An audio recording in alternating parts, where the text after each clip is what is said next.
Good morning, everybody. Happy Sunday. Happy May. Welcome to Community Coffee with Trena and Renee. We are so happy that you have joined us here, and we are celebrating Mother's Day all month, right? Because mothers deserve to be celebrated all month long. And we have a special guest with us. We have Caitlyn, and I'm not going to butcher your last name. I'll let you do that. So Caitlyn is the current reigning Mrs. United States. She is a mother, a doula, and an entrepreneur. Oh, and a wife. Got to make sure we throw that in there too. So we are so thankful you're here, and we can't wait to hear all about your adventures. Thank you for having me.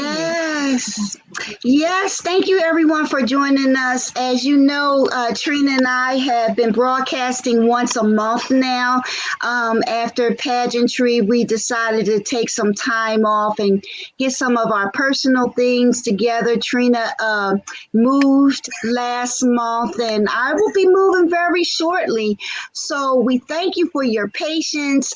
We will be going back to our once a week broadcast, probably sometime in July or August after everything settles and we get into our new studios and everything, because I had a studio built just for broadcasting. So, Caitlyn, we thank you. We know that your schedule is so very busy with not one, but twins. Oh my goodness. I can only imagine the work that it goes into having two babies at the same time. So we're going to get deep into that. We're going to get deep into your platform, how it feels to be the reigning Mrs. MRS, Queen for the United States pageant. So we're glad to have you, and thank you for joining us, especially at your time, because you're in California. It's 7:30 there. Yeah. We got you out early. Were you already up there with babies? No, they sleep until like 3 a.m. and then they sleep from like 3 to like 7. So we're lucky at this point. They've definitely given us a lot more sleep the last couple weeks.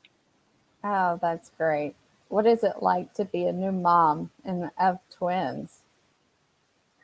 I don't really have anything to compare it to because I've only had the two babies. But it is a lot. I think the first couple weeks or the first month, maybe month and a half, was really tough because you have the every 2 to 3 hours, but then in between and everything, you were bound to have a baby that was upset, every 15-20 minutes. So it was pretty rough. But me and my husband have been lucky to have lots of leave and time off of work. So we were able to kind of make it work and do shifts and all of that. And so now it's so much easier now, and they're getting bigger and plumper, and everything's they're going so adorable. So have you gotten a schedule set? Yeah, we're trying to get there. Like I said, they're still waking up at least once a night, but I mean, that is such an improvement from where we were just a month and a half ago. Mm-hmm. So for any new well, first of all, what is your husband's name? We have to give him his kudos too. I'm sorry. His name is it's Matt. Hi, Matt. We're so glad that you're there helping Caitlyn. Yes. Now, one of my questions, when the babies were first born, did you have a support system to help you get things regulated? How did that work for you? Or do you still use that support system? I had a little bit of a support system. My family is from California. So my parents came down for a few days when the babies were first born and helped us out. I know that a lot of people, especially, working as a doula, a lot of people have really great support systems. And then also, in San Francisco, because so many people come for work and for the Silicon Valley kind of technology industry there, a lot of people come without any family. And so I've seen kind of both sides there. Some people have lots of family family that'll come and live with them for the first couple months after a baby's born. And then some people don't have any family at all, and maybe even hire people to help and almost be their, you know, artificial support system or, you know, family. So we were kind of somewhere in between. We didn't have, my parents are older, so we didn't have like an extensive amount of support, but we did have some. As a doula, and that probably gives you a little bit more of a heads up of what to prepare, and I don't know, kind of gives you some guidelines as a parent, maybe. So I have before we go into that, for those who do not know what a doula is, can you explain that to them, please? Sure. Well, I'm a birth doula. There's a few different kinds of doulas. There's postpartum doulas, and then there's doulas for things that aren't even related to pregnancy and birth, but birth doulas are the most common and the most, you know, recognized. And what birth doulas do is provide, their, you know, a blanket term is they provide support for a mother through pregnancy, birth, and then even into the postpartum period. But they do that by providing education, helping them sort of plan out like their birth plan and kind of figure out what the parent wants, because everybody has different sort of opinions and what's right for them and their family. And then in actual labor, they're there to support physically and emotionally. They provide education throughout labor so the mother knows all of her options and she feels empowered. And in the postpartum period, they kind of do the same thing there too. Wow, I didn't realize that there were the different types of doulas either. Yeah, there's all kinds of different types. There's people who are doulas for the elderly. There are doulas that help women who have lost babies in the past. There's even something called the sibling doula, which is somebody who provides support to a family by watching their children while the mother's in labor. There's all kinds of different types of doulas. Interesting. So by definition, then what does doula mean? Because I just thought it was somebody who helps through the birthing process. The actual word doula, I think, is derived from like a Latin term that means woman's servant. So that's kind of exactly what we do, is we do everything that we can to serve women during pregnancy and labor and postpartum. Right. Or whatever the need may be. Oh, interesting. Exactly. So, So I'm quite sure that you didn't just get into this profession. What steered you into the direction that you chose to take for your professional career as a doula? You know, it was kind of happenstance a little bit, because when I entered the military, I knew I wanted to go into the medical field, but I didn't really know what part of the medical field I wanted to go into. And they put me randomly in an OBGYN unit, and then I was assigned randomly to a midwife, and just fell in love with what she did and really just her approach to patients and to women. I've always been kind of like, my high school boyfriend called me a closet feminist, because I've always cared about women, you know? And so when I got into OBGYN and I saw the way that she just helped guide women through this very stressful and oftentimes vulnerable part of their lives, I was like, that's what I want to do. And I spent the next several years in the military gaining experience. I requested to be put in labor and delivery, and I got experience there. And then once I got out and decided it's time to go into school and pursue this career in midwifery, I needed something to do to kind of keep my like knowledge and experience up to date. I didn't want to spend 4 or 5 years out of that world trying to get my degree. So that's why I became a doula. And honestly, I'm so happy I did, because it's a totally different world than working in labor and delivery and working as a nurse. And now you were just recently accepted into Vanderbilt. I know, it's so exciting. I'm so excited. Yeah, I applied to a midwifery program like a year and a half ago, a really long time ago, or at least it seems like a really long time now, and was rejected the first time. And I'm so happy I was rejected, because my babies came, and that was kind of a window for us to have our twins. And then I applied back to that same program and a couple others, and I got in at all of the schools. And I'm starting in the fall now. So it really does feel like finally, like this is a midwifery program. Up until now, I feel like I've almost been like spinning my wheels trying to get to where I am now. So it's really exciting for us. So, how is your reign going as Mrs.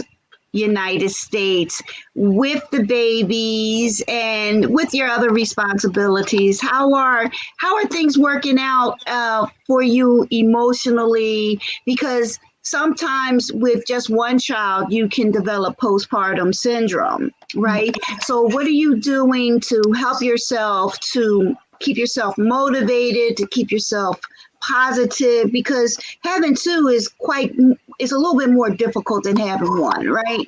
So what are you doing for your personal self, keeping your personal self going, and how are you working that in with your reign as Mrs.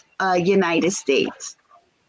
You know, I've been lucky not to have experienced any postpartum depression symptoms. I mean, I think everybody has like the baby blues where you're kind of down a little bit for the first month, like kind of ups and downs.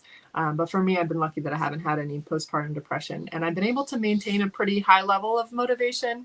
And I think, you know, a lot of that just comes from the fact that, you know, now I do have two small children that are going to maybe look at this time in our lives and see what I've been capable of doing during this year as Mrs. United States. And so I've been trying to keep very active, and I think I've been pretty successful in that.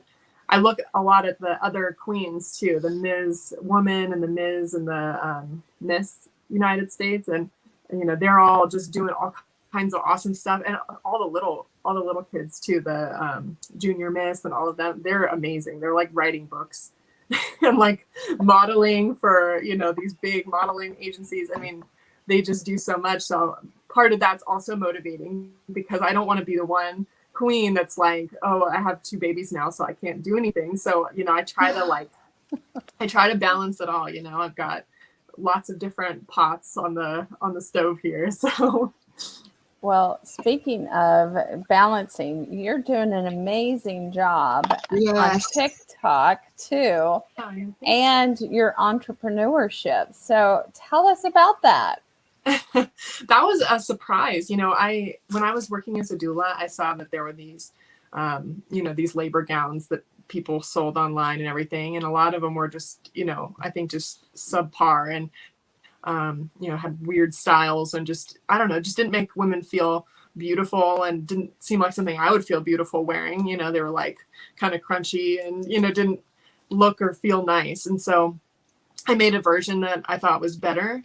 I designed it and I had it made and then sold them to my clients. Only my doula clients. I never put them out anywhere or really thought anything of starting a business. But yeah, on TikTok, I made like a video wearing one that was supposed to be just a funny video, and I didn't put any thought into what I was wearing, but people liked what I was wearing. They asked me where I got them. I told them that I'd made them or that I designed them. And then it just blew up. And so it went viral. Yeah, it went viral. I think 9.1 million people saw it. Yes, I saw that and I was like, oh my gosh.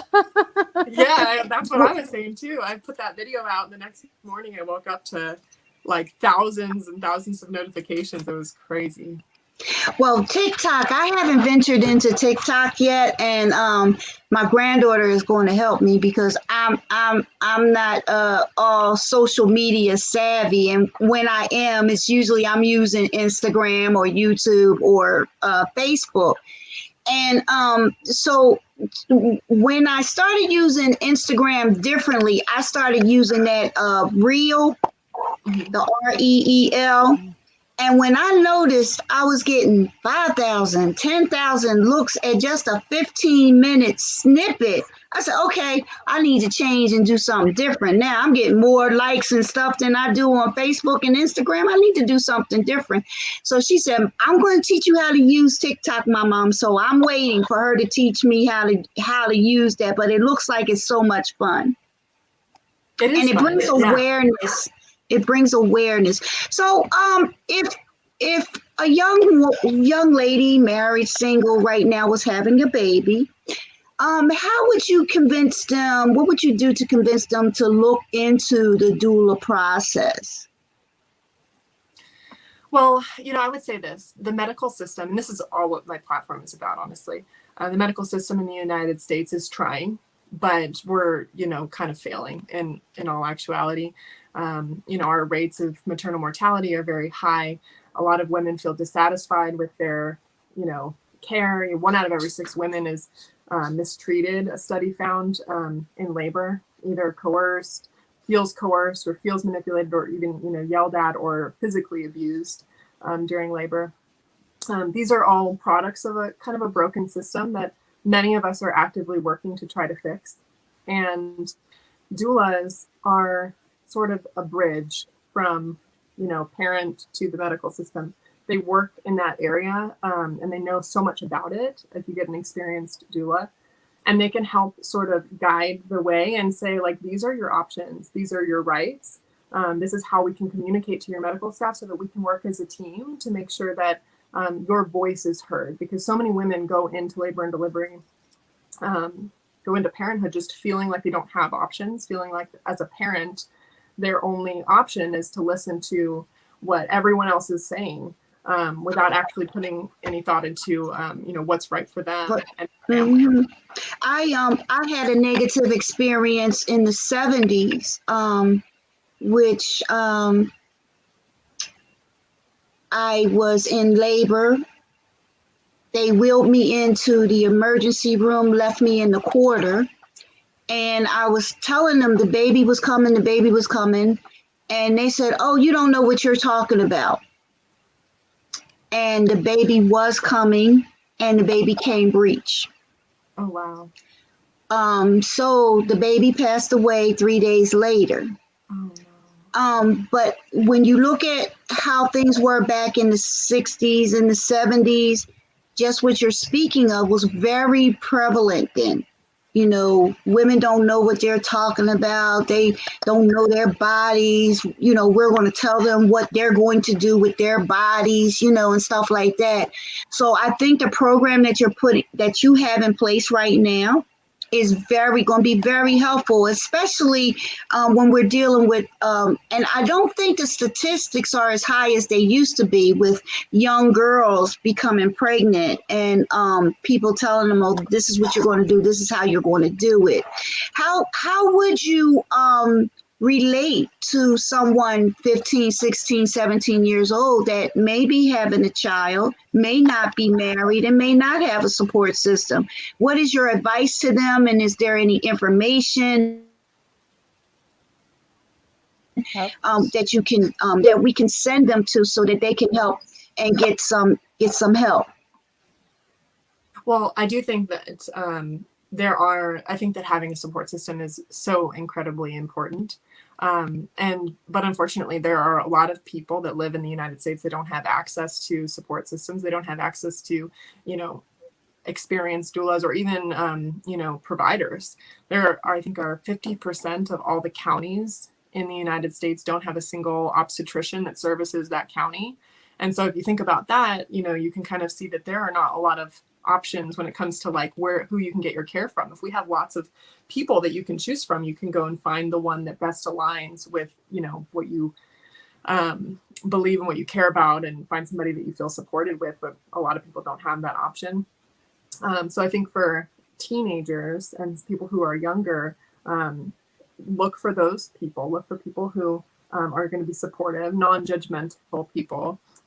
Look for maybe hospitals that have support systems there, like doulas and postpartum doulas that are actually there volunteering for the hospital. And if those things aren't available, you can follow me on TikTok because that's literally what I'm doing. I'm putting out all kinds of information about how you can educate yourself and how you can sort of navigate a very tricky system. So is there a national hotline number for it or anything? Nothing? Okay, so I'm gonna do some research on that because I think that your process is a very more bonding, right, between child and mother. It's a more personal feeling that you can obtain, right? So maybe there won't be as many adoptions or children going astray because they don't have the guidance. But I'm going to look into it, and maybe that might be something that you and your group of duos might want to start your own national hotline number where you have somebody monitor it, 24/7 to see if there's others out there who would like to go that path instead of the normal path. You know what I'm saying? Yeah. And, it reminds me too, there are so many people who, like we were talking about, don't have access to a lot of these things. And a lot of it has to do with income. And that's a part of why, with teenagers, they might really struggle to find a support system because, doulas, except for the volunteers at the hospitals, they're expensive. And, I was thinking, well, there's this app that I know of that somebody's creating where you can have a coach and you can have somebody who kind of walks you through the process, almost like a virtual doula. That's expensive too. All of the things, that you can do to sort of feel supported and feel like you know what's going on in your pregnancy oftentimes costs a lot of extra money. So that's why a lot of low income families, I worked at the homeless prenatal program out in San Francisco that dealt with a lot of women who were pregnant and very low income or even homeless. And they just there's just very few options. Luckily, that was one of their options because they live in San Francisco. But if you don't live in a place that has lots of resources like that, then you're just out of luck. And that's one of the huge problems that exists with maternal care in the United States. Oh, is it something that a nonprofit could be created to receive funds who then, turn around? Because I know there's primary care offices that are based on your income, right? That's on a sliding scale, and physicians go in and they volunteer their time. And there's funding that they receive by grants. So is that something that, doulas would be able to do, or is that unrealistic? No, that's not unrealistic. There are quite a number of different nonprofits that are working to try to fix some of these problems. But they don't really seem as easily accessible as really they should be. For example, I've been working with the California Nurse Midwives Association. They're amazing. They're trying to help sort of bridge the gap between the racial disparities that exist in maternal health. And they do things where they fund women who are low income. They help them get doulas. They'll fund women so that they can have a midwife if they don't have access to enough funds to have a midwife, because a lot of insurance won't cover, birth center birth or, certain types of birth. So, but these are things that, there's just not enough money being thrown at the problem, really. And there's not enough knowledge of like what we said, like where to go. These organizations might only give out a grant once every 6 months or something. We just need more than that. Wow. Is this something that could be brought up to a higher level, like our president, our vice president, the Department of Health? Is anyone out there advocating this system to those particular organizations? And if so, who would we contact if we wanted to sign a petition, if we wanted to, bring this to the forefront? Because it seems like the present administration is trying to make attempts to reach all backgrounds, racial, ethical, ethnic backgrounds, all people. So how do we bring this to the forefront so that they're aware that this is a need as far as women are concerned? Is this a part of Planned Parenthood? I mean, what do you think would be the best avenue to take to achieve this coming into full fruition?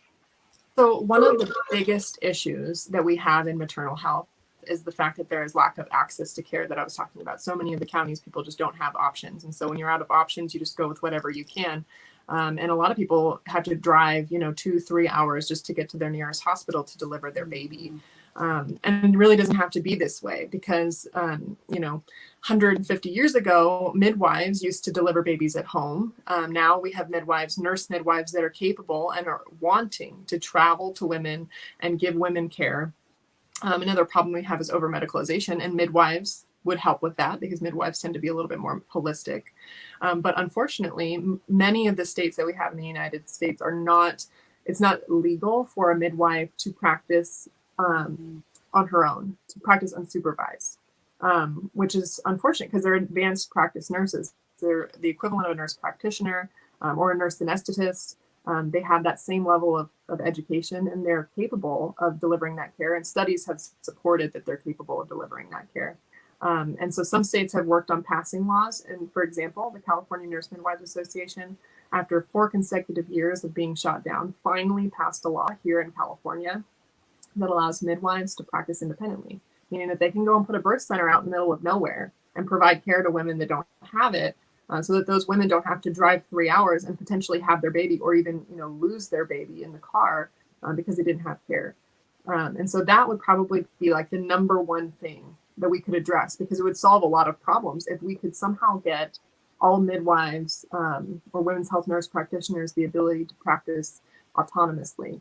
So a lot of states are working to pass that legislation, and usually it's their Nurse Midwives Association or the Nurses Association of that state that's working on passing those bills. So what I would say is, if you wanted to make a difference, if you wanted to make an impact, look up your state's nurse association or something, or whatever you have in your state, and see if they're trying to give nurses, advanced practice nurses, autonomy.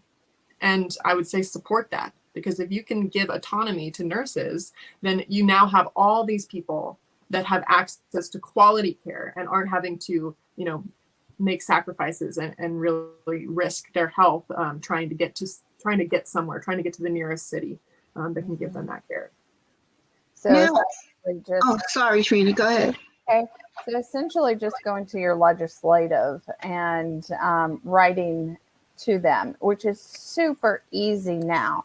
You can go to their websites and email them, your concerns and what you would like for them to help support.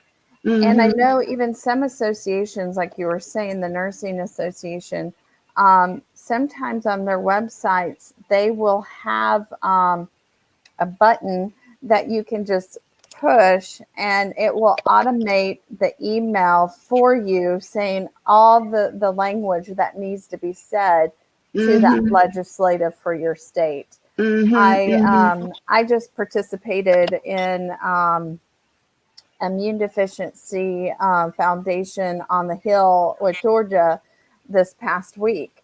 And it was so easy. I really thought that it was going to be a lot more complicated, but they listened. They were fascinated with the information that I had to share with them. And then the follow-up, our association had that email that was already written for us. And all we had to do is hit send, and it went right to our legislators. So it is very easy. It's just educating people, as you said, that this is what they can do to help make a difference. Yeah. And I think a lot of people, they don't know that their voice is really going to matter a whole lot, but I think that there's just not enough people that are calling in and sending those emails and sending that mail, that if you call, like, your voice will be heard. Call your senator's office, and they have someone pick up the phone and be like, look, this is who I am. And they don't get a lot of calls like that. Your voice really can matter a lot more. I think it matters far more than, voting in the presidential election, where everybody's there, voting, and, you're just one tiny drop in the bucket. But when you call your senator and you say, look, I'm a mother and this is what's important to me, they listen. Yeah, they have to, because the conversations back and forth will prove, I called the office and they didn't even talk to me, or they didn't even address my complaint. I'm not going to vote for them again. Exactly. That ends up happening too. So let's get back. if there are people who are interested in taking up the opportunity of being a doula, explain to them what's the educational process, how long it takes, if certifications are necessary, licenses are necessary. Explain that process to people to see if they may be interested in becoming a doula. Well, first I'll say that I think that becoming a doula is easy, but becoming an experienced, well-practiced one is difficult because our training programs are pretty small and, short and kind of easy to get through. I honestly think they should be a little bit more rigorous, but you can become a doula in, a few days, sometimes a week. With a certification program. Some of them are online, some of them are in person. So becoming a certified doula is really simple. But to be a responsible doula, I think that you need to gather a lot of experience. So if you were to become a doula, get your certification, but really focus more of your attention on working with lots of different women. And oftentimes doulas will do this by doing it for free, which is kind of goes back to what we were talking about before. If you're a low income mom or a teen mom or somebody who just doesn't have access to, a higher paid doula, get, a volunteer doula, get somebody who's willing to do it for free. Know that they likely won't have a whole lot of experience. So, there's going to be things that come with that. But this is, I think, very important for doulas because right now doulas are not trusted because there's a lot of doulas that practice probably irresponsibly, and a lot of medical providers don't like doulas for that reason. When I was a labor and delivery nurse, I had some biases against doulas as well. But if you are an experienced doula and you've seen a lot of different births, you really have a lot of value to bring because it's a side that we don't see in labor and delivery is the stuff that happens at home, before you come in and booming labor, all of the early labor stuff and how labor looks at home. Labor and delivery nurses, doctors don't see that. Doulas do, so they do bring value when they have a lot of experience. So do you suggest that even taking up some nursing courses or other medical courses would make people feel more comfortable about doulas? What would your suggestion be is that? Because for you were an experienced nurse prior to this doula position, correct? So what do you suggest in that aspect as to make them more usable or more people feel safer using them? Would you suggest them going and taking medical courses or becoming a nurse? The lowest tier of nurse is a licensed nurse, or, they're called different things in different places. And I think that is a good idea. If you wanted to become a nurse and a doula at the same time, the licensed nurse, it would take some time. But as a licensed nurse working as a doula, I think I was so much more successful than I would have been if I didn't have the nursing background. So I do think that it could be a really good investment. But generally speaking, doulas aren't medical professionals. They don't give medical advice, or they're very much not supposed to. And so they don't need to have a medical background. But if, for example, if you're struggling to get the experience working as a doula, maybe become a licensed nurse and you'll get a lot more experience because people will trust, that you aren't going to be, coming in between them and their medical team. It's very important that doulas bridge the gap and help make the environment sort of a teamwork environment and not create like a hostile sort of environment with the medical team. So I do think that would help, but not a requirement. Well, I think the conversation today has been very informative, very empowering. I'm very proud and honored to have met you at Nationals and to know you. I watch you and follow you and follow those little babies. Girl, pretty soon they're going to be running around. Your hair will probably be grayer than mine soon. Because you have two of them. And I can't wait to see the pictures and the videos and everything of how that experience is going to be for you. Thank you. I'm excited too. So what are your plans for the future? Do you plan to compete again? Do you where is Caitlyn going to be next year? You know, my husband's like, you know, maybe you should just finish on top. You know, I don't know if I will want to come back and compete again. You know, I competed in 2 pageants when I was in high school and didn't do very well, and went and decided I was going to try to almost, you know, set the record straight, or, you know, try to get my second chance. And it worked out really well for me. So I probably won't be competing again. This will probably be where I retire from pageants, but it's not going to be where I retire from, you know, my cause. And maternal health is my life. Like, it's literally what I'm going to devote my life to. And so I hope to continue being a presence online. Right now, you know, we're preparing to move to Nashville because that's where Vanderbilt is located. And so that's kind of what's on the docket for us next, is a big move and a new life in Tennessee. Wow. That's amazing.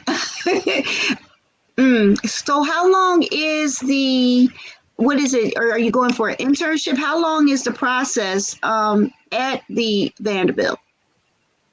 So the program that I'm going to be enrolled in is a 3-year program. The first year you become a registered nurse, because I'm just a licensed nurse right now. So I'd become a registered nurse in the first year. The next 2 years is the midwifery part, which is where I'll be, you know, a student midwife catching babies in the hospital under supervision. And then the last year is going to be a doctor of nursing program, so that I can become a doctor nurse, essentially. So 4 years total from the start of this fall. I'm telling you, those babies ain't stopping nothing. This girl is on the move, y'all. I'm telling you, if you don't get inspired by what she has said to us today, I don't know what else can inspire you because that is going to be a task. That is going to be a task. And I know you will succeed in doing it. I'm very proud of you. Keep up the good work and continue to empower other people. Yes. Thank you. I think it'll be a little bit easier knowing that they're younger, and, you know, there might be some firsts that you might miss, but that's okay. You know, as they grow, and they get older, you are going to be grateful that you're doing this now rather than later. Yeah. You know, I look at it too, that I feel like a lot of moms, and I think this is actually something that's going around on TikTok right now, is a lot of moms feel like when they have kids, they lose themselves. And for me, you know, when I wanted to have kids, I was thinking, you know, I don't want to lose myself, not just for me though. I want to not lose myself for them, because I want them to see a positive female role model, you know, and I want them to see that you can have children and you can still, you know, be the strong person that you are. And I think that that's a lesson that they can hopefully learn. And being that they were literally, you know, in utero when I was competing as Mrs. United States, is like we did it together, and my success is their success. Like, I hope that kind of sends a message to them as they get older. Wow, that's a great inspiration. Yes, beautiful. Mm-hmm. I believe you're going to do magnificent things together as a family. Because well, you know, you saw me. I was like, Caitlyn, are you okay? Be careful, Caitlyn. Pick your gown up. Because I was the oldest contestant, so my mother and grandmother's side was coming out, and I would look at Trena. I said, Trena, I can't watch her. And I kept saying, I can't watch her. and she was wearing them 6-inch heels, and I was like, oh my God. I said, I turned my face. I said, Trena, I can't watch her. I said, what's she doing, Trena? I can't watch. But you graced the stage with elegance. The pregnant community can really look at you and say, wow, she did that. I can do that too. I think that, you know, well, actually, I met one of the delegates at the Alabama state pageant who was also pregnant with twins. Mm-hmm. Yes, she is due in June. Now, she wasn't wearing the stilettos, I will say that. But She looked beautiful. And when I had the opportunity to talk to her, she said you inspired her. Oh, that's awesome. Yeah. She said she was able to do that on a national level. I can do this on a state level. Yeah. And she ended up being first runner-up too. Oh, cool. Oh, yes, she did. Yes. So you're inspiring women all around the world. Yes. That's awesome. Yeah. That was really one of my big goals, is that I really wanted to show that you can do that. You know, you can be pregnant, you can be a mom, and you can also be who you are, you know, as a woman, and, you know, confident and beautiful. Yes. Well, is there anything last that you would like to share with us as we start to wrap this up? You know, I don't think so. I think, you know, just the main thing is that, you know, us as women, we're beautiful, you know, and I feel like we need to support each other and love each other. And that's what my platform is all about, you know, women supporting women. In my niche area, you know, of maternal health, is just one of many ways that we can support each other. And how can people reach you? What is the best way to find out about your entrepreneur? You know, if they want to purchase one of your gowns, or they just want to follow you on social media? I would say Instagram. Oh, there we go. You're back. I would say that my Instagram and my TikTok are probably where I'm most active right now. On TikTok, I have a whole kind of series that I'm doing on, you know, as a doula, giving doula tips, as well as I've been working on a documentary where I've interviewed midwives, and I'm going to start that series soon. And then on Instagram, you know, I have kind of every once in a while I'll post stuff about my platform and all of that too. So either one of those places is a great place to follow me. And do they find you by your name or by the Mrs. United States?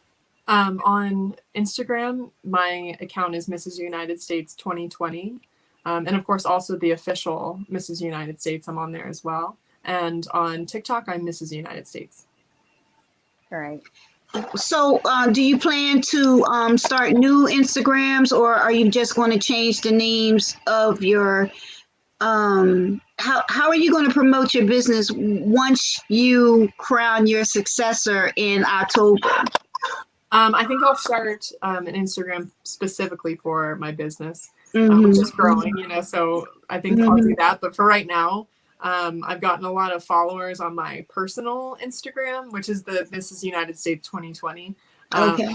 And I don't want to plague them with having to follow another account. So I'm just going to, for now, let them know all the updates and everything. A lot of people are wanting to buy my gowns, but they're sold. A lot of them are sold out. So, girl, you're going to have to get a factory. You're going to have to bring in a staff. You're going to have to bring in some sewing machines. You're going to have to get this done, girl, because that's amazing. That is really amazing. And you don't want to lose that momentum that you have. That is so cute. A portion of all of my profits go to organizations like Every Mother Counts, and those organizations that give grants to women and that are trying to help the maternal health crisis. So that's great. That's wonderful. That's wonderful. Well, so Trena, yes. What are your closing remarks? Yes. So thank you so much for joining us today, Caitlyn. We really appreciate your time, especially being up so early in California. We'll put the links to how to reach Caitlyn in the comments after the show. So I wanted to let everybody know, if you haven't noticed, we do have now a new account. We have our Community Coffee with Trena and Renee. It is a Facebook group that is open. And we will eventually start just streaming directly to that account. I won't be streaming it on my the Color Theory code. It'll just be on Community Coffee with Trena and Renee. Yes. Another great thing is we're probably going to have some merchandise available to purchase soon. And those the profits will also help probably different organizations that Renee and I both support, because we have a couple of them that we just personally support, and we want to be able to give back to the community. So Yes. thank you all for your time and watching us. And any other things, Renee? And yes, we appreciate your patience with us. We are doing something new and different in this latter part of the year. If you want to be a guest on Community Coffee with Trena and Renee, please go to the link. Trena has set up the application form for you to fill out, and we even have a calendar where you can book your date and lock yourself in. And we will be just as thrilled and excited to hear about the things that you're doing in the community, how you can help promote what your platform is. We would love to hear from you. No opportunity is too small, none is too big. We're here to show positive, empowering, and informative information to help guide not just women, but men, children in our community and in our society today. I want to thank you all for joining us for Community Coffee with Trena and Renee. Thank you, Caitlyn, for getting up so early to join us this morning. I look forward to following you and seeing everything that you and the children and your husband, Matt, are doing. And stay positive and stay informed. Thank you so much. Yes. And one last thing, we are also going to be, we have a podcast starting. So you'll be able to listen to our conversations on a podcast form as well. Boy, we moving up in the world, y'all. You better watch out. You better watch out. I don't know what the world, what y'all gonna do with us. So everybody be safe. God bless you. Safe travels. Enjoy this weather. Get outside and soak up some of that vitamin D, the real vitamin D from the sun. God bless you. We'll see you soon, probably in a month. Yep. Peace out. Bye.